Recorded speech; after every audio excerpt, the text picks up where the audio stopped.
Lihat mushafnya baik-baik. Wa wassaynal insana biwalidayhi ihsana. Kami wasiatkan pada setiap manusia agar berbakti kepada kedua orang tuanya dengan bakti terbaik. Hamalathu ummuhu kurhan. Ibunya telah mengandungnya dalam keadaan yang sulit. Menyusuinya sulit. Kemudian mengandung dengan menyapinya 30 bulan. Lihat baik-baik. Lihat baik-baik. Hatta idza balagha asyuddah. Sampai kemudian dirawat, sampai tumbuh dia dewasa, sampai asyuddah. Asyuddah, sampai punya kematangan fisik, kematangan nalar, kematangan pikiran, dan kematangan untuk menjalani kehidupan. Kapan itu terjadi? Balagha arba'ina sanatan. Yaitu sampai usia 40 tahun. Di Quran menyebutkan, ada orang yang hidup sampai usia 40 tahun, dari mulai lahir sampai 40 tahun. Masa 40 tahun ini disebut oleh Quran dengan istilah asyuddah. Masa kematangan yang paripurna. Dari bayi, jalani hidup, masa fase baligh, kemudian sampai masa kematangan yang sempurna. Matang fisiknya, nalarnya, emosinya, psikisnya, dan segala aspek kehidupannya. Usia berapa? 40 tahun. Saya mohon maaf ya, karena waktu kita terbatas. Kalau Bapak Ibu ingin mendidik anak sampai usia 40 tahun, betul-betul matang semua aspek dalam dirinya, baik fisiknya, kepintaran akalnya, emosinya, plus juga spiritualnya, maka ini tahapan-tahapannya yang tadi saya tuliskan. Usia 2 tahun, ini yang diberikan asinya. 2 tahun sampai balik, ini Quran surah 31 ayat 13 sampai 19. Dari balik sampai remaja, Quran surah ke-12 ayat 4 sampai 29. Sampai nanti bagaimana cara belajarnya, melatih fisiknya, mendapatkan asupan makannya, cari pakaian terbaiknya, ada semua di Quran. Tapi karena materi kita itu hanya sampai usia 40 tahun, maka saya akan keluarkan langsung usia 40 tahunnya. Dan saya hanya punya waktu 5 menit ke depan, jadi mohon fokus baik-baik. Ya, 1.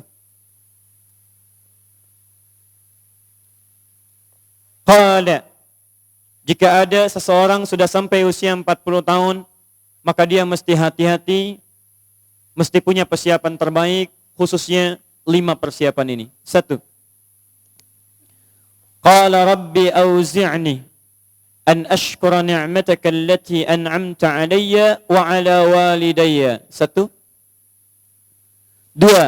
Wa an a'mala salihan tardah. Sudah? 3. Awas hati-hati, saya langsung cepat, langsung mau ke ujung. Wa aslih li fi dhurriyyati. 4. Inni tubtu ilaik. Dan 5. Minal muslimin. 5 hal. Seorang yang sudah sampai usia 40 tahun, maka Allah mengingatkan ia untuk menyiapkan 5 bekal utama sebelum dia kembali pada Allah Subhanahu wa taala. Hati-hati yang sudah sampai 40 tahun, jika Anda belum memiliki satu di antara 5 ini, Anda mesti khawatir. Karena ini peringatan dari Al-Quran. Baik, 1. Qala rabbi auzi'ni an ashkura ni'mataka allati an'amta 'alayya wa 'ala walidayya. Amanat pertama, kata Allah, dia mesti memperbanyak doa kepada Allah Subhanahu wa taala agar dibimbing. Perbanyak doa agar dibimbing mensyukuri nikmat hidup, plus bisa meningkatkan bakti pada orang tua. 1. Awas, hati-hati ya. Mohon izin saya pelankan. Sebentar, saya mau minta izin dulu. Pak, boleh saya lebih dari 5 menit? Oh, alhamdulillah. Sampai jam berapa kita? Oh, baik. Insya Allah. Ya, insya Allah. Saya jam 9 pulang, Anda sampai jam 12, silakan. Bismillah. Ayo, yang tadi itu masih pengantar ya. Ini inti yang paling pentingnya sesuai dengan tema kita. Lihat baik-baik. 1. Rabbi auzi'ni an ashkura ni'mataka allati an'amta 'alayya wa 'ala walidayya. Perhatikan baik-baik. Ya Allah, mohon bimbing saya untuk selalu bisa mensyukuri segala nikmat yang telah Engkau berikan pada saya sekarang. 1. Dan pada kedua orang tua saya. Baik, jadi kalau sudah sampai usia 40 tahun, pertama, Anda memohon doa kepada Allah untuk dibimbing terus bersyukur kepada Allah. Ini yang mau saya tegaskan. Lihat baik-baik. Apa itu syukur?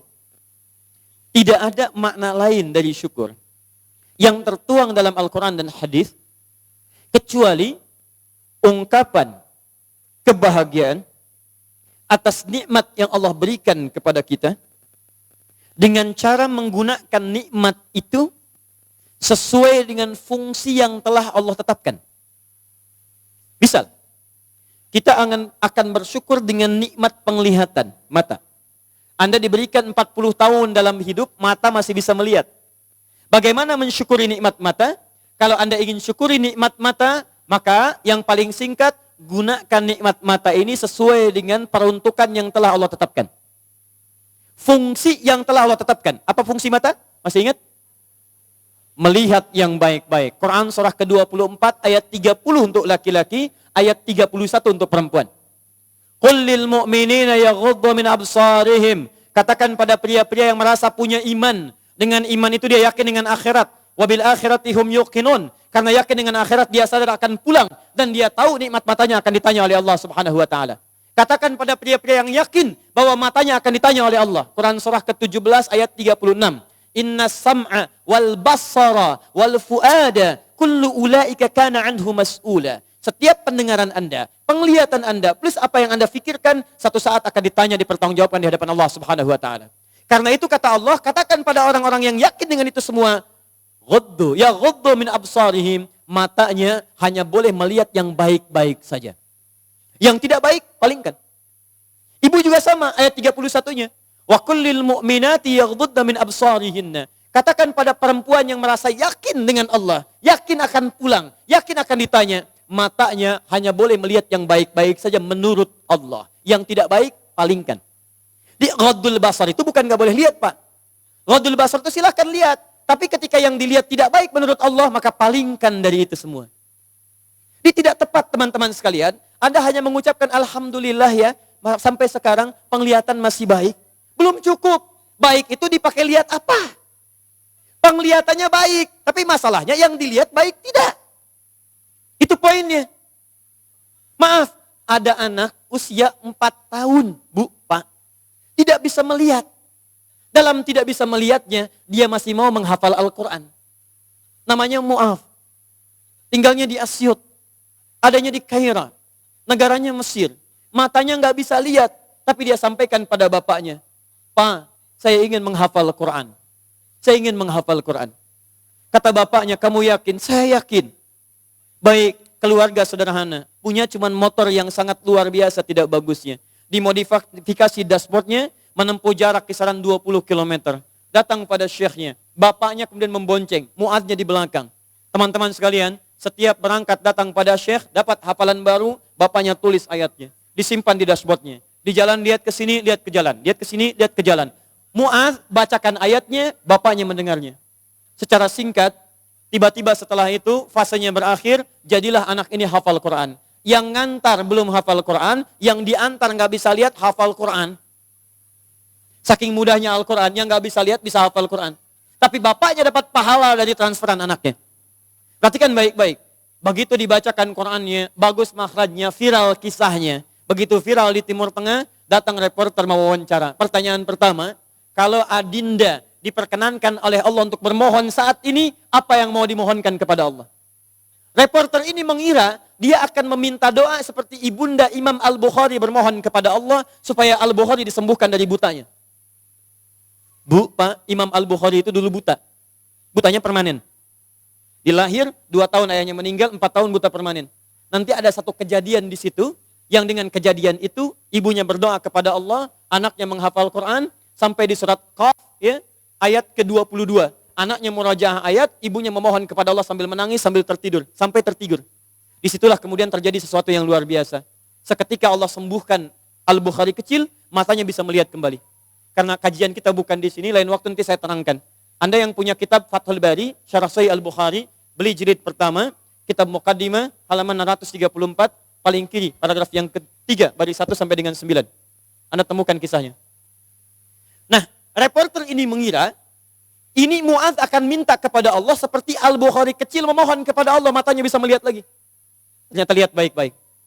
Kalau saya diperkenankan bermohon kepada Allah dan permohonan saya dikabulkan, maka pertama, saya akan mohon kepada Allah untuk tetap membutakan mata saya sampai dengan kiamat. Ya Rabb, mohon butakan mata saya sampai kiamat. Karena dengan buta mata ini saya bisa menghafal Quran. Saya takut ya Allah, kalau saya melihat lagi, mata saya melihat maksiat dan hilang Quran dari hafalan saya. Anda bisa bayangkan, anak kecil 4 tahun, mata nggak bisa lihat, digunakan menghafal Quran. Dan dia takut kalau melihat matanya dipakai maksiat. Antum dikasih 40 tahun. 40 tahun, lebih daripada 4 tahun, lebih dari 14 tahun. Anda sampai 40 tahun, dipakai apa mata Anda sampai dengan hari ini? Berapa maksiat yang telah Anda kumpulkan dari mata Anda itu? Mungkin wajar, jangankan hafal, baca masih sulit, lihat mushaf masih enggan, membaca masih susah. Kalau Anda sulit berhadapan dengan Al-Quran dalam pandangan Anda, tanyakan pada diri Anda, dipakai maksiat apa mata ini selama ini?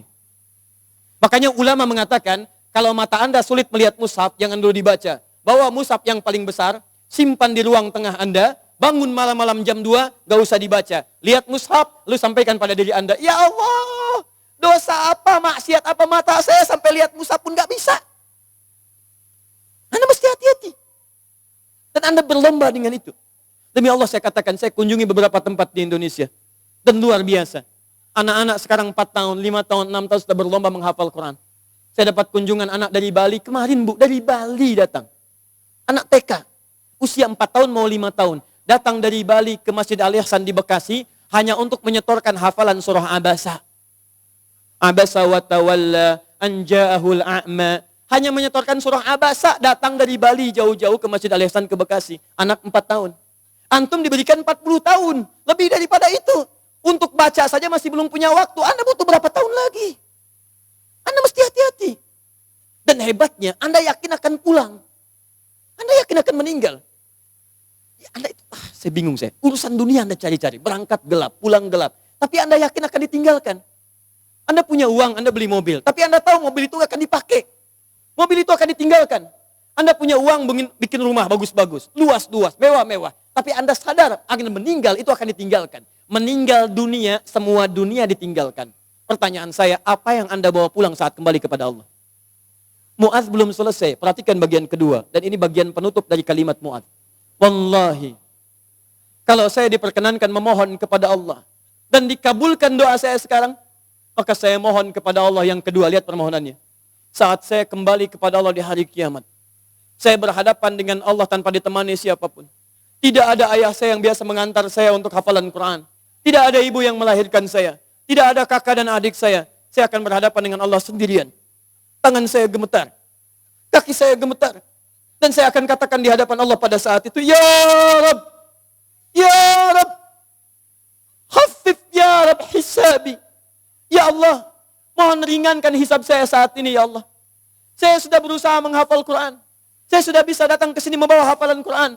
Kalau dengan semua bekal itu belum layak mendapatkan ridhamu untuk masuk ke surga, mohon kurangi hukuman saya di neraka. Anak 4 tahun, dia belum baligh, mata buta, dia berusaha menghafal Quran. Dia masih berkata, kalau saya ada hari kiamat kurang bekal ya Allah, saya sudah mencoba menghafal Quran. Tolong kurangi siksaan saya kalaupun saya masih disiksa dengan Quran yang telah saya bawa ini. Pertanyaan saya, Anda yang diberikan 40 tahun sampai dengan hari ini, berapa bekal yang sudah Anda kumpulkan? Dia belum balik, Anda sudah lewat balik. Maka satu saya katakan, itu baru mata Bu, Pak. Belum telinga. Dipakai apa telinga antum? Sehingga sulit mendengar adzan. Sehingga sulit merespon. Orang belum adzan, sudah ke masjid. Antum sudah komat, gak ke masjid.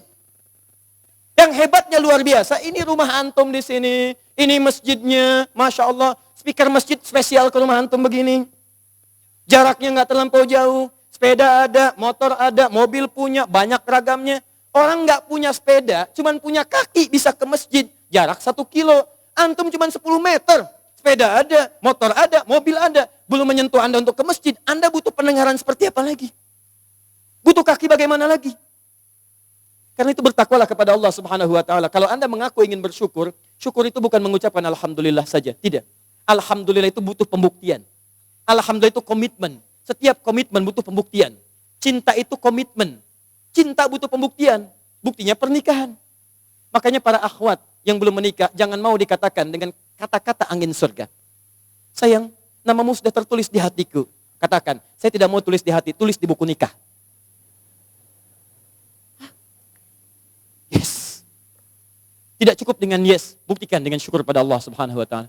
Ayo, mata antum dipakai apa saja? Lihat masjid nggak ada getaran. Lihat baca Quran nggak ada getaran. Lihat orang ceramah nggak ada getaran. Lihat musik baru tergerak. Lihat orang rame-rame tergerak. Lihat orang rame-rame muncul. Allahu Akbar. Bertanya. Yang paling gampang gini. Lihat. Awas hati-hati baik-baik. Karena setelah menyebutkan asyuddakum di Quran surah 22 ayat 5 itu, Allah menegaskan, kamu akan saya wafatkan. Kamu akan saya wafatkan.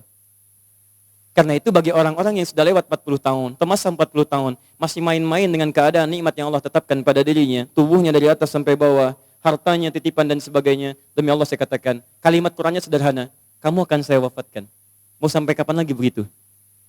Karena itu pulanglah Anda ke rumah, lihat titipan Allah dari diri kita dulu.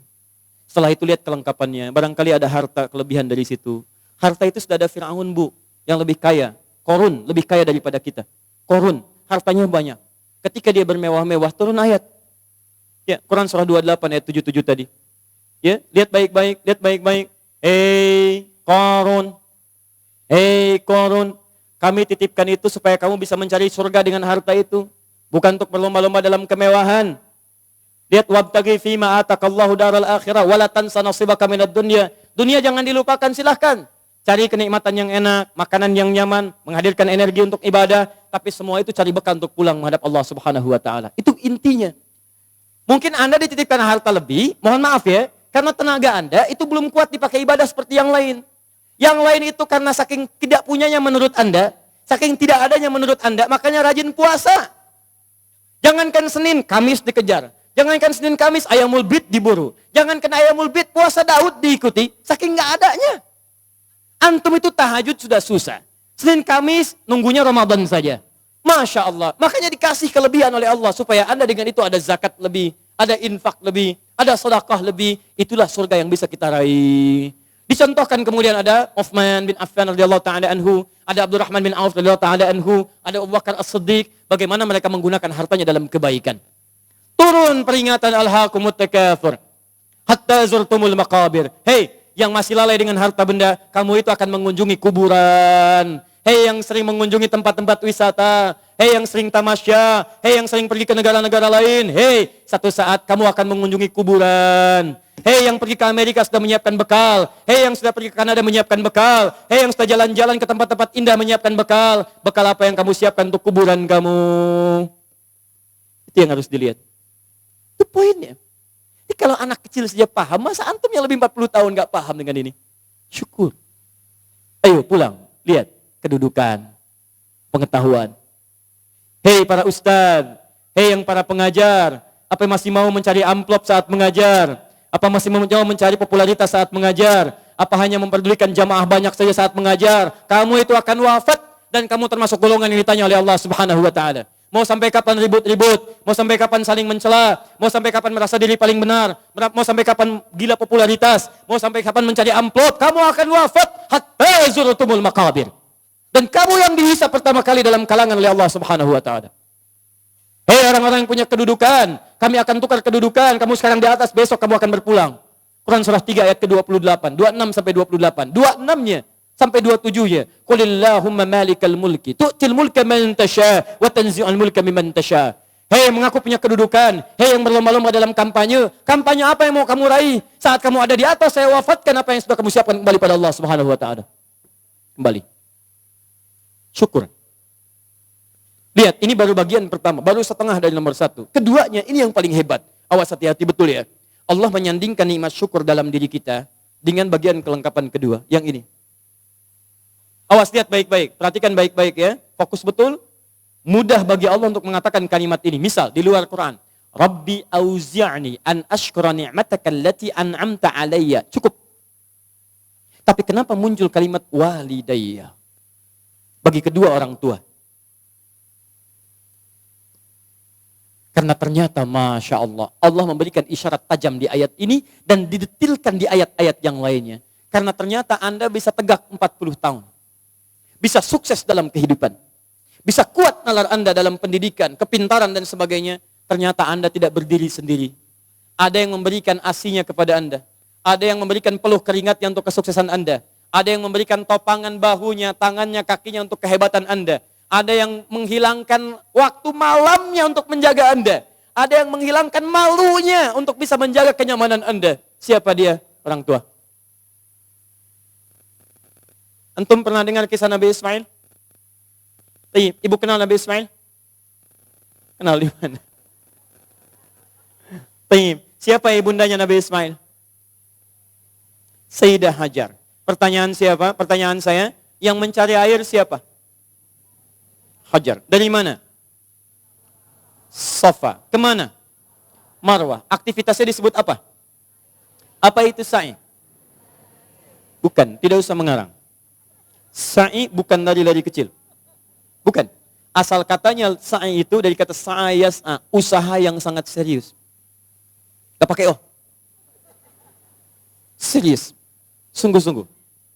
Very serious. Sangat sungguh-sungguh. Jadi mohon maaf, usaha yang sangat serius, sungguh-sungguh disebut dengan sa'ayas'a sa'yan. Kenapa sa'i disebut sa'i? Untuk memberikan kesan kepada kita. Ada seorang ibu yang sangat serius berjuang untuk anaknya. Dia naik ke sofa. Kenapa disebut sofa? Dari kata tasfiyah. Menyaring yang kotor-kotor, muncul yang baik-baik. Dia punya prasangka baik kepada Allah. Gak mungkin Allah menepikan saya. Gak mungkin Allah meninggalkan saya. Dia naik ke atas untuk menuju harapan tertinggi. Marwah. Marwah puncak harapan yang ingin diraih. Dia jalan mencari air. Begitu turun, dia lihat di tengah-tengah seperti ada oase. Dia berjalan cepat, setengah berlari. Begitu sampai dekat-dekat, dia lihat kayaknya bukan. Dia teruskan, oh ini mungkin oase. Naik ke atas, ternyata bukan. Turun lagi, cari lagi. Naik lagi, turun lagi. Naik lagi, turun lagi. Sampai 7 kali bolak-balik. Sofa ke Marwah, 1. Marwah ke sofa, 2. Sofa ke Marwah, 3. Dari sofa, berhenti di Marwah. Perhatikan. Yang cari air siapa? Ibunya. Yang dapat air siapa? Tiba-tiba setelah sampai di Marwah, anaknya bergerak. Tis! Begitu menghunjam kakinya ke tanah, tiba-tiba air keluar.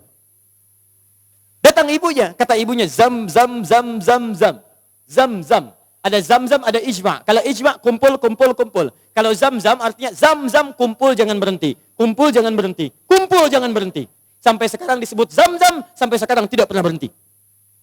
Pertanyaan saya, apakah Ismail ketika didudukan oleh ibunya, didiamkan itu, dan ibu mencari air, dia tidak bergerak-gerak? Saya tanya pada semua orang ibu yang ada di sini. Ketika ibu melihat anaknya kehausan, ibu simpan di bawah, dia bergerak tidak? Gerak. Tangan bergerak? Kaki bergerak? Pertanyaan saya, kenapa saat dia bergerak, air gak keluar? Tapi air itu keluar, Pak, setelah ibunya bolak-balik. Ibu balik. Setelah bolak-balik 7 kali, baru air keluar. Dan pada yang ke-7 itu, malaikat kemudian mengepakkan sayapnya, menghantamkan dengan kaki Ismail alaihissalam, baru keluar air. Di air keluar itu setelah ibunya usaha. Kalau ibunya nggak usaha, nggak akan keluar tuh air. Makanya demi Allah saya katakan ketika ada sa'i itu refleksi Pak. Gambaran tentang ketaatan kita pada orang tua. Bukan cuma bolak-balik. Makanya saya sarankan pada Anda, kalau manasik itu yang benar. Bukan cuma turun, naik. Sekarang ada yang wa'if. Rabbighfir warham, wa'fu wa takarram. Pindah kiri kalau capek.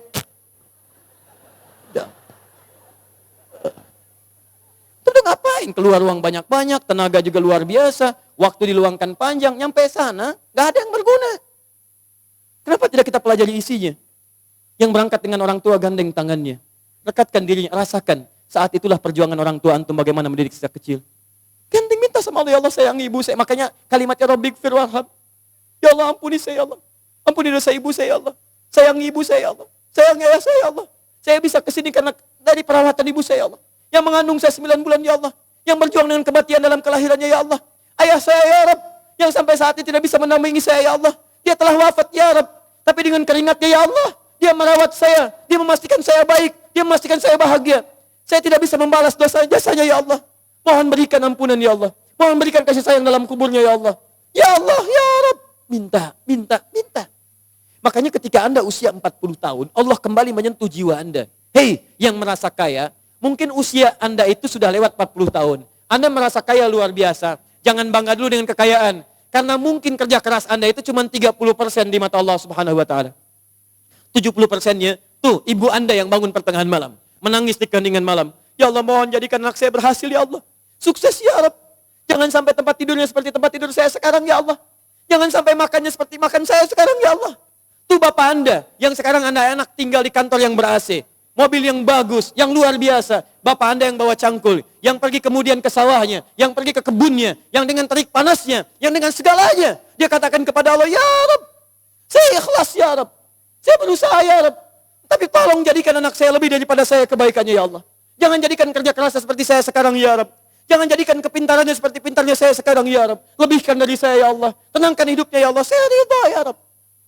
Pertanyaan saya setelah Anda lebih mencapai kesuksesan karena kerja keras kedua orang tua itu. Pertanyaan saya, apa yang Anda berikan kepada kedua orang tua? Demi Allah saya katakan, kalau Anda dengan berdoa saja setiap selesai sholat lupa mendoakannya, saya tidak tahu harus menyebut apa diri Anda. Anda nengok saja nggak pernah. Tanya kabar saya tidak menyampaikannya. Ada sesuatu tidak Anda berikan. Bahkan doa pun tidak Anda panjatkan. Lalu siapa sebetulnya Anda? Kemudian Allah kembalikan, hati-hati kalau Anda sudah 40 tahun. Orang tua memberikan yang terbaik untuk Anda, apa yang sudah Anda siapkan untuk orang tua Anda. Tapi hati-hati, awas. Kalau Anda sebagai orang tua tidak mendapatkan gambaran kebaikan dari anak-anaknya, maka Quran kembali membalikkan kepada Anda. Apa yang telah Anda berikan pada anak-anak Anda, sehingga anak Anda jadi seperti itu sekarang. Harusnya seperti Ismail kepada Ibrahim, yang rela bahkan mengorbankan nyawanya, memberikan bagian tenaganya. Ibrahim Nabi, Ibrahim Rasul, Khalilullah, Masya Allah, maaf, anaknya juga Nabi, anaknya Rasul, dekat dengan Allah. Ibrahim Nabi, Ibrahim Rasul, tinggal di Palestina, sibuk sebagai suami, tapi kasih sayang sebagai seorang ayah, maaf Pak ya, masih sempat meluangkan waktu menengok anaknya di Mekah. Karena itu disebut dengan Ibrahim. Dalam Fathul Qadir Asy-Syaukani menyebut dari Abun Rahim, bapak yang punya nilai kasih. Nabi, Rasul, Khalilullah, dekat dengan Allah. Suami pencari nafkah, Rasul punya risalah. Tapi di balik kesibukannya masih jalan dari Palestina ke Mekah. Yang jaraknya pakai mobil, bus, 1 hari 2 malam. Anda Nabi bukan, Rasul bukan. Tidak sedekat Nabi Ibrahim kepada Allah. Maaf, risalah Anda tidak ada. Tidak ada satu ayat turun mengangkat Anda. Surga belum jelas, amalan berantakan, hisab menegangkan. Apa sih yang Anda cari? Berangkat gelap, pulang gelap, semua dunia. Masalah kantor dibawa ke rumah, anak Anda minta kasih sayang tidak diperhatikan. Masalah kemarahan diluapkan pada keluarga, Anda siapa? Kalau anak Anda mencari perhatian di luar rumah, jangan salahkan dia. Mungkin Anda yang kurang perhatian. Banting tuh handphone Anda. Bukan anak Anda yang dipukul. Mungkin handphone itu yang menjadikan anak Anda mencari perhatian di luar. Kalau anak Anda ingin mendapatkan pengakuan di luar, bahkan dia tawuran, bahkan dia mencari ini, mencari itu, bayangkan, barangkali dia mencari pengakuan di luar karena di dalam tidak mendapatkan perhatian dan pengakuan dari orang tuanya. Karena itu kalau Anda menemukan anak kurang taat pada orang tua, kata Quran, cek kalimat kedua. Perhatikan, wa aslih li. Sebelum sampai wa aslih li wa dzurriyyati, saya teruskan dulu yang gini. Ya, wa an a'mala salihan tarda. Saya ke anak dulu untuk orang tua. Saya lanjutkan dulu yang ini, anak untuk orang tua. Perhatikan baik-baik. Tadi satu syukur, bakti pada orang tua. Bagaimana cara menghadirkan syukur dan bakti pada orang tua? Perhatikan. Rabbi auzi'ni an ashkura ni'mataka allati an'amta 'alayya wa 'ala walidayya wa an a'mala salihan tarda. Maka mulai usia 40 tahun ini kata Allah, minta bimbingan dari Allah supaya konsisten mengerjakan amal soleh yang Allah ridhai. Jadi kalau Anda ingin mensyukuri nikmat hidup, ada pahala mengalir untuk orang tua, kerjakan amal soleh yang diridhai Allah. Ini. Wa an a'mala salihan tarda. Saya mau buat sebuah perbandingan. Ini hitungan kecil-kecilan yang pernah dilihat oleh beberapa pakar. Setengah hidup kita, ternyata kalau dilihat itu umumnya dipakai tidur. Tidur dari mulai dilahirkan, tidur siang, tidur malam, tidur macam-macam, itu umumnya dikalkulasi, pada umumnya walau tidak semua, itu setengah usia. Jadi kalau hari ini ada usia 40 tahun, yang dipakai tidur berapa tahun? Setengahnya, rata-rata 20 tahun. Setengahnya lagi beraktivitas, 20 tahun lagi, yang 20 tahun sisanya beraktivitas. Makannya, minumnya, gitu kan? Sholatnya, ngajinya, baik zakatnya, infaknya, plus maksiatnya. 20 tahun. Pertanyaan saya, mohon izin, maaf, dari 20 tahun ini yang kira-kira jadi amal soleh, berapa tahun? Atau singkatnya, jadi ibadah, berapa tahun? Jangan terlampau pesimis, ambil setengahnya. 10 tahun misal. Ini yang bermasalahnya. Baik, lihat, bermasalah itu bukan hanya dosa, yang terabaikan, yang nggak dipakai macam-macam, yang nonton, yang ini, yang itu, dan sebagainya. Sekarang lihat, dari 20 tahun ini, yang ibadah, yang kira-kira yang diterima sebagai amal soleh berapa tahun? Sudah pasti diterima belum? Syarat diterima apa? Ikhlas. Quran surah 98 ayat 5. Wa ma umiru illa liya'budullaha mukhlishina lahuddin. Jadi syarat ibadah menjadi syarat amal jadi soleh itu kalau ikhlas. Jadi kalau ada sekarang beramal 10 tahun, yang ikhlas berapa tahun? Ayo jawab. Ayo, Anda dunia dihitung-hitung, modal dihitung, omset dihitung, segala dihitung, keuntungan dihitung, kerugian dihitung, Masya Allah. Bahkan untung disebut rugi juga. Modal 5 juta, punya pekerjaan, baik, kemudian dapat hasil, keuntungan 10 juta. Untung tidak? Pekan berikutnya 20 juta, untung tidak? Baik, kemudian pekan berikutnya, jadi 7 juta, untung atau rugi? Halo, sebelumnya 20 juta, sekarang 7 juta, untung rugi? Oh, rugi. Padahal modal 5 juta, masih untung 2 juta, disebut rugi juga. Masya Allah. Sekarang lihat sini. 10 tahun ibadah, yang ikhlas berapa tahun? Ambillah 5 tahun misalnya. Jadi orang yang usianya 40 tahun, punya amalan yang dibawa pulang menghadap Allah tanpa masalah, itu 5 tahun. Pertanyaan saya, dosanya berapa tahun? Kalau dosanya 5 tahun 1 hari, berarti lebih banyak dosanya, neraka tujuannya. Kalau dosanya 5 tahun, amalan baik 5 tahun, maka seimbang. Al-A'raf, nunggu di situ sampai hisab selesai. Tapi kalau misalnya amal solehnya 5 tahun, amal buruknya 4 tahun, misalnya 11 bulan, 29 hari, ya, bisa, maka dia masih bisa masuk ke dalam surga. Baik, teman-teman sekalian, pertanyaan saya, lihat baik-baik, dari 40 tahun ini, Anda mesti evaluasi sampai hari ini. Kalau besok atau hari ini kita wafat, apa yang mau dibawa pulang? Maka dari itu minta kepada Allah untuk dibimbing supaya semua amalan sisa dari sekarang itu jadi amal soleh. Paham ya? Ya mulai keluar dari masjid ini jadi amal soleh. Keluar kaki yang mana? Kanan, kiri. Ayo saya tes dulu. Masuk masjid kaki apa? Kanan. Keluar toilet kaki apa? Kiri. Kanan. Kanan. Baik, masuk toilet kaki apa? Kiri. Keluar masjid kaki apa? Kanan, kiri, kiri. Masuk masjid kaki apa? Keluar masjid kaki apa? Kiri. Masuk toilet kaki apa? Keluar toilet? Jadi pastikan semua aktivitas kita mulai hari ini jadi amal soleh. Kata Quran, hei, khawatirnya kamu wafat. Mulai, sudah usia 40 tahun, siap-siap. Semua kegiatan mesti jadi amal soleh. Baik, amal solehnya yang Allah ridai. Lihat sini. Ini ada minuman. Saya berikan pada satu orang misalnya. Misal saja. Misal. Amal soleh bukan? Allah ridhoi tidak? Belum tentu. Kalau tidak saya niatkan karena Allah, maka ini tidak menjadi amal soleh yang diridhoi. Maka mulai sekarang, semua kegiatan lakukan karena Allah. Jelas ya? Kalau Bapak Ibu kedatangan tamu bikin makanan tidak? Minuman tidak? Kenapa? Bukan karena ada tamu, karena Allah memerintahkan itu. Lakukan karena Allah, maka menjadi amal soleh yang diridhoi oleh Allah Subhanahu wa taala. Maaf, keta'lim ini karena Allah bukan? Karena Allah bukan? Karena Allah bukan? Karena ustadznya atau karena Allah? Karena masjidnya atau karena Allah? Baik, kalau ustadznya nggak datang ridho tidak? Alhamdulillah, baik. Lain kali jangan marah sama DKM ya. Kalau ada pengajian ustadznya tidak datang, jangan marah karena Anda datang ke sini karena Allah bukan karena ustadz. Paham? Alhamdulillah. Menikah dengan suami karena Allah bukan, Bu? Masya Allah. Kalau suami salah marah tidak? Marahnya karena Allah. Sudah. Baik, 1. Ini masih mau jam 9 sebentar lagi. Saya sempurnakan boleh? Saya mau tutup sebentar, agak cepat saja. Bagaimana cara mendapatkan amal soleh yang singkat, padat, hasilnya banyak? Rumus kedua. Anda kalau ingin beramal soleh, saya mau akhiri, saya punya 5 menit sampai jam 9.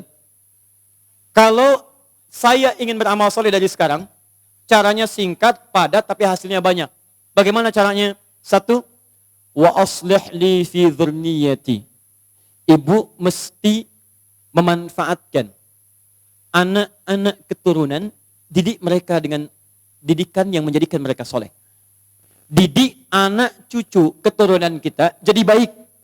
Maka walaupun Anda wafat hari ini, kebaikan semua keturunan itu akan berpahala untuk Anda seluruhnya. Misal. Salat amal soleh bukan? Baca Quran amal soleh bukan? Menghafal Quran amal soleh bukan?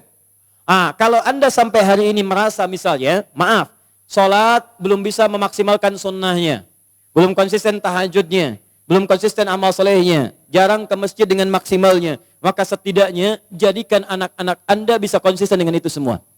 Ayo dorong mereka ke masjid. Ajarkan sholat-sholat sunnah. Ajarkan yang terbaik. Maaf, Anda sampai hari ini belum hafal Quran, tapi mohon jangan sampai ada satu di keluarga Anda yang tidak bisa hafal Quran. Maka titipkan pahala kepada anak cucu Anda. Dari sekian anak cucu, satu mesti ada yang jadi ahli Quran. Ayo, bagaimana caranya? Cek lagi di mana Anda sekolahkan mereka. Katanya mau jadi ahli sholat, katanya mau jadi ahli Quran, tapi Anda sekolahkan di tempat yang tidak pernah mengajarkan sholat, ya tidak nyambung. Anda sekolahkan di tempat yang tidak mengajarkan Quran, yang nggak ada pahala buat Anda. Makanya kalau Anda berdoa dengan ayat ini, wa aslih li fi dzurriyyati, Anda mesti lihat lagi. Ayo kirimkan mereka pada tempat menghafal Quran. Kirimkan mereka pada tempat-tempat mengajarkan agama yang baik. Didik mereka dengan kebaikan. Ketika Anda wafat, maka semua yang keluar dari anak-anak itu, sepanjang karena didikan dan peran Anda, mengalir pahala untuk Anda. Contoh ya, ibu belum bisa bimbing baca Quran, carikan guru untuk mengajar anak Anda baca Quran. Begitu bisa baca, ibu dapat bagian pahala setiap hurufnya. At-Tirmidzi nomor hadis 2910, man qara'a harfan min kitabillahi falahu asyru hasanat. Siapa yang baca Quran setiap hurufnya 10 kebaikan. Begitu anaknya baca, dapat 10 dia. Misal, alif lam mim. Berapa huruf? Berapa kebaikan? 30. Begitu dia baca alif lam mim, dia dapat 30. Ibu yang fasilitasi plus ustadz yang mengajar, berlaku hadis riwayat Muslim. Hadis 1893. Lihat baik-baik. Man dalla ala khairin falahu ajruhu mithla ajri fa'ili min ghairi an yankusa min ardi syai'. Siapa yang menunjukkan fasilitasi pada kebaikan dapat pahala yang sama dengan yang mengerjakan tanpa dikurangi sedikit pun. Ibu meninggal sekarang misalnya, anak jadi ahli Quran, baca Quran, setiap dia baca Quran, sepanjang Quran masih ada, anak masih hidup, setiap pahalanya mengalir untuk ibu walaupun ibu sudah tidak ada. Idza matal insanu inqata syairu amali. Ketika seorang manusia meninggal terputus semua amalnya illa min thalas, kecuali 3 hal. Awas, sedekatin jariyah, sedekah jariyah. Sedekah jariyah itu sedekah kebaikan yang jariyah, pahalanya mengalir. Ibu punya modal berapa? 50.000, beli mushaf, simpan di Masjid Raya Pondok Indah. Simpan. Begitu ada yang orang baca Quran, modal cuma 50.000, setiap dibaca pahala mengalir untuk ibu. Ibu meninggal, mushaf pasti dibaca, pahala mengalir untuk ibu. Mengalir. Setiap hurufnya 10 kebaikan. Dan saya katakan, hampir mustahil ada orang baca Quran cuman sehuruf, mustahil. Nun. Sudah dulu, nggak ada. Punya si fulan, pengen banyak pahala. Hari ini 10 aja ya. Masya Allah. Nggak ada bu, Pak. Nggak ada. Minimal 19 huruf. Bismillahirrahmanirrahim. 19 huruf. 190 kebaikan. Apa ibu nggak mau dapat transferan itu bu, Pak? Kalau nggak percaya silakan. Meninggal dulu, ntar baru tahu. Awas, hati-hati, kita nggak bisa milih bu. Kita nggak bisa milih. Anda bisa duluan, saya belakangan. Bisa. Atau bisa dibalik. Bisa bu, bisa. Ya silakan. Saya belakangan, Anda duluan. Atau Anda duluan, ya, atau saya duluan setelah Anda. Bisa. Jadi semua kemungkinan ada. Betul, semua kemungkinan ada. Kita nggak bisa milih. Tapi masalahnya ketika kita pulang, ada nggak bekal yang dibawa? Ayo rencanakan dari sekarang. Ya anak-anak dilihat lagi ya. Tidak lucu menurut saya kalau anak kita sekarang ya sulit baca Quran. Cucu tidak ada yang disiapkan, mesti ada. Setiap satu keluarga besar mesti ada satu ahli Quran. Saya kasih rahasia ya. Ini rahasia kedua untuk Anda saja hari ini. Kalau Anda punya anak ahli Quran, ini langsung berita Al-Quran ditegaskan dalam hadis. Dia akan diistimewakan oleh Allah. Masuk surganya, dia akan dihiasi. Quran surah 35 ayat 32 sampai 33, paling kiri sebelah atas. Yuhallawna fiha min asawir. Jadi begitu mau naik surga, Qurannya bilang Allahumma hallih, ya Allah hiasi dia. Maka dipakaikan kepadanya, fayulbasu ilaihi tajul karamah, dipakaikan mahkota kehormatan. Begitu dipakaikan, itu bapak ibunya dipanggil. Kalau dia beriman dan mengerjakan amal saleh. Dipanggil, diberikan mahkota tambahan, dipakaikan oleh anaknya di kepala kedua orang tuanya. Di hadapan semua makhluk pada saat itu. Yang sinarnya lebih terang dibandingkan sinar mentari yang masuk ke dalam rumah kita. Kemudian Qurannya mengatakan Allahumma zid, ya Allah tambahkan. Bedakan dengan fasilitator. Fayulbasu ilaihi libasal karamah. Maka dipakaikan jubah kehormatan. Setelah dia pakai itu digandeng kedua orang tuanya, bahkan dengan kerabat-kerabatnya, dia pimpin masuk ke dalam surga keluarganya. Maka adalah Quran surah ke-52 ayat 21. Walladzina amanu wattaba'athum dzurriyyatuhum biimanin alhaqna bihim dzurriyyatahum. Orang tua yang beriman, anaknya beriman, semua beramal soleh, kami akan jadikan semua masuk surga beriringan. Makanya doa para penghafal Quran, salah satunya bisa membawa keluarganya masuk surga bersama-sama. Nanti dijawab di Quran surah 13 ayat 23 sampai 24. Nih. Jannatu adnin yadkhulunaha. Dia akan masuk ke surga Aden paling minimal. Begitu masuk, wa man salaha min abaihim. Bapak-bapaknya, ayah-ayahnya, ibunya yang soleh ditarik oleh dia. Wa azwajihim, pasangan-pasangannya. Jadi kalau istri yang hafal Quran, suami ditarik sepanjang dia soleh. Kalau suami yang hafal Quran, istri ditarik. Wa dzurriyyatihim, dan anak-anak cucunya. Di bapak, ibu, mertua, suami, istri, semua keturunan diajak masuk surga dipimpin oleh penghafal Quran ini. Tiba-tiba datang malaikat. Wal malaikatu yadkhuluna min kulli babin. Para malaikat datang dari setiap pintu memberikan selamat kepada rombongan ini. Maka mereka berkata, "Salamun alaikum bima sabaratum." Selamat, selamat. Bisa masuk surga. Dan Anda sabar saat di dunia. Sabar dengan harta Anda. Orang lain bermewah-mewah, Anda siapkan mencari bekal akhirat. Sekolah yang bagus-bagus. Orang lain bermewah-mewah, Anda siapkan harta untuk mencari majlis ilmu. Cari buku-buku kebaikan. Nyumbang ke masjid. Memberikan sedekah. Sabar. Orang lain cari kedudukan, Anda gunakan kedudukan dalam kebaikan. Dihina orang, dijauhi orang lain. Sabar. Fanikma uqbaddar. Sekarang kenikmatan yang paling indah. Negeri terbaik. Silahkan nikmati. Pertanyaan saya. Saat ada orang tua yang sekarang berlomba dan mereka sudah berhasil mewujudkan anaknya, nanti saya tunjukkan pada Anda bulan depan. Insya Allah kami akan hadirkan Hari Al-Quran yang semula tanggal 17 ke 28 Januari. Saya akan tunjukkan kepada Anda, ada anak buta hafal Quran. Ada anak, maaf disebut prematur hafal Quran. Ada anak kecil-kecil dari pemulung hafal Quran. Ada anak-anak yang kelihatan sederhana hafal Quran. Dan saya akan tunjukkan pada Anda siapa orang tua mereka. Ada yang tukang beca, ada yang macam-macam dan sebagainya. Pertanyaan saya, Anda yang diberikan nikmat yang lebih itu, fabi ayyi ala'i rabbikuma tukadziban. Kemana Anda gunakan selama 40 tahun ke belakang ini? Yuk, investasi. Saya tutup. Yang selanjutnya, tubtu ilaik. Yang keempat, taubat. Ayo taubat. Ya. Kalau merasa hari ini belum baik, bekal kita pulang ke rumah taubat. Ya, caranya saya agak cepat saja karena waktu kita sudah habis. Quran surah 66 ayat ke-8. Ya, tubu ilallahi taubatan nasuha. Ya, taubat nasuha. Cara taubat nasuha di Quran surah ke-4 An-Nisa ayat 17 sampai 18. Ya, setelah bertobat konsisten, semakin patuh kepada Allah. Ciri orang tobat minal muslimin. Di antara tafsir muslim itu artinya patuh. Islam itu tunduk patuh. Tunduk patuh kepada Allah. Jadi kalau Anda sudah tobat, Anda lebih meningkat ketakwaan, kepatuhan kepada Allah. Maaf ya, sebelum tobat sudah qomat, belum mau sholat. Setelah tobat belum azan sudah siap-siap. Sebelum tobat cuman fardu yang dikejar, itu pun agak malas. Setelah tobat jangankan fardu, sunnah dikejar-kejar. Ketinggalan tahajud sudah gelisah, ketinggalan duha sudah nggak enak hati. Itu luar biasa. Sebelum taubat kumpul-kumpul tidak jelas. Setelah taubat majlis ilmu dikejar-kejar. Ayo coba lihat, sudah Anda sudah ketinggalan kalau nggak taubat dari sekarang. Setiap tempat majlis ilmu sekarang sudah berjubel orang datang. Jadi kalau Anda tidak tertarik, Anda tertinggal. Taubat. Muslim, kalau sudah seperti itu, saya berikan kabar gembira. Quran surah 19 ayat 15. Wassalamun alaihi yawma wulida. Orang seperti itu kami akan berikan anugerah seperti Nabi Yahya kami berikan. Dunianya kami akan berikan ketentraman. Wa yawma yamutu. Meninggalnya kami wafatkan dalam keadaan yang terbaik. Kuburannya kami hiasi dengan anugerah nikmat. Wa yawma yub'atsu hayya. Dan dibangkitkan di akhirat dalam kegembiraan yang luar biasa. Pilihan pada diri Anda, silahkan amalkan Quran surah kedua, Al-Baqarah ayat 208. Ya ayyuhalladzina amanu dukhulu fis-silmi kafah. Ayo berubah, amalkan ajaran Islam dengan sempurna, sebaik-baiknya. Anda punya dua pilihan. Kalau hari ini tidak mampu berlomba dengan orang soleh meningkatkan amal baik, maka berlombalah dengan para pendosa untuk bertobat di hadapan Allah Subhanahu wa taala. Bapak Ibu sekalian, ini materi yang bisa saya sampaikan hari ini. Jelas insya Allah?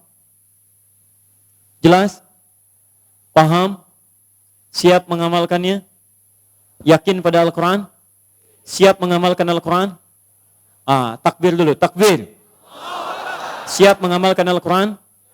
Coba saya cek dulu ya. Quran surah 5 Al-Maidah ayat 100 sampai 101. Siap mengamalkannya? Ya ayyuhalladzina amanu la tas'alu an asya'a in tubda lakum tasu'kum. Hei orang-orang yang masih merasa punya iman, kalau uraian sudah jelas disampaikan, maka jangan banyak ditanyakan. Khawatir banyaknya pertanyaan itu menjadikan yang jelas semakin tidak jelas nantinya. Baik. Yakin dengan Al-Quran? Jelas penyampaian saya? Ada pertanyaan? Awas. Alhamdulillah. Baik, saya kira itu yang bisa saya sampaikan. Yang terakhir, saya ingin mengajak pada Bapak Ibu semua, siap jadi penghafal Quran? Saya ulang, siap berubah insya Allah? Siap berubah insya Allah? Baik, terakhir saya berikan kabar gembira. Awal bulan depan kami akan launching kelas solusi Al-Quran di beberapa tempat. Dan di situ nanti kami akan buka kelas-kelas Al-Quran secara gratis. Bukan sekedar menghafal, tapi sesuai dengan profesi masing-masing. Jadi kalau nanti ada kita buka kelas dokter, di situ semua ayat-ayat tentang kedokteran, hadisnya kita turunkan. Jadi nanti ada dokter yang ahli Quran. Ya, jadi begitu berobat bukan cuma diberikan resep. Pak, saya pusing nih. Oh, buka Quran surah sekian, ayat sekian. Obatnya ini, gitu kan? Kasih obat, kasih resep. Nanti ada kelas pengusaha, ya. Ada juga nanti kelas diplomat dan sebagainya. Kita buka kelasnya. Bagi yang berminat nanti tidak ada biaya, semua gratis insya Allah. Kita akan kerjasama baik-baik. Nanti di situ mudah-mudahan kita pancarkan pada dunia, dari Indonesia kebangkitan Islam akan dimulai dengan cahaya Quran insya Allah. Takbir. Subhanakallahumma wa bihamdika asyhadu an la ilaha illa anta astaghfiruka wa atubu ilaik. Wa akhiru da'wana alhamdulillahi rabbil alamin. Wal 'afwu minkum. Assalamualaikum warahmatullahi wabarakatuh.